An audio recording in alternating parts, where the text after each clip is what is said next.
పర్చూరు మండలం పర్చూరు గ్రామంలోని Indian gas వారు తెలుగుదేశం పార్టీ ప్రభుత్వం ప్రవేశపెట్టిన ఉచిత 3 సిలిండర్ల కొరకు ఆధార్ కార్డు గ్యాస్ కనెక్షన్ పుస్తకం తీసుకుని వచ్చి పేర్లను నమోదు చేసుకోవాల్సిందిగా తెలియజేశారు. ఇందుకు పర్చూరు మండలంలోని ప్రజలు పెద్ద ఎత్తున ఆధార్ కార్డులు గ్యాస్ కనెక్షన్ పుస్తకాలను తీసుకువచ్చి బారులు తీరారు. ప్రజలు విపరీతమైన ఎండలో ఉదయం నుంచి వృద్ధులు వికలాంగులు నిలబడి ఉంటే కనీసం టెంట్ కూడా లేకుండా చేశారని, తాగటానికి మంచినీళ్లు కూడా లేదని తెలిపారు. ఈ విషయాన్ని వెంటనే తెలుసుకుని ప్రభుత్వం వారు ప్రజలకి సహకరించవలసిందిగా ప్రభుత్వాన్ని కోరారు.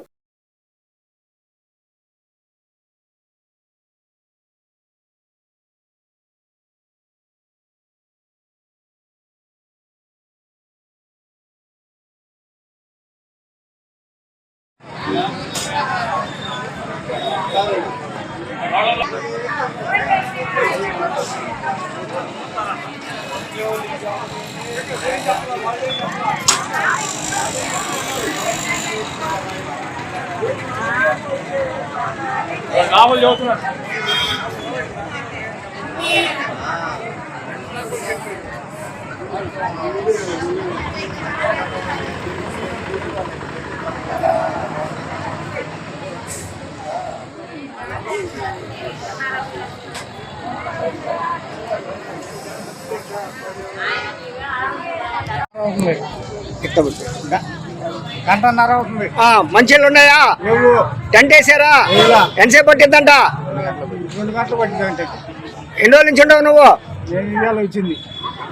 ఎన్ని రోజుల నుంచి నిలబడుతున్నారు ఇక్కడ జనం?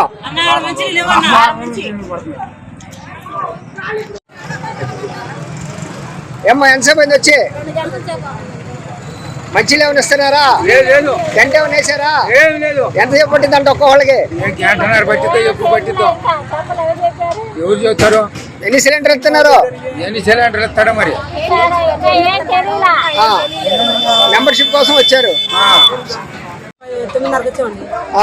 ఎంతసేపు పడుతుంది ఒక్కొక్కళ్ళకి? టెంట్ వేసారా? మంచిలు ఏమైనా ఇచ్చారా? ఏం చెప్తున్నారు? ఎంతసేపు చేస్తారంట? ఎండకి తట్టుకొని నిలబడగలుగుతావా? తప్పేదేముంది, మా అవసరం కదా. ఎన్ని సిలిండర్లు చెప్పారు? 3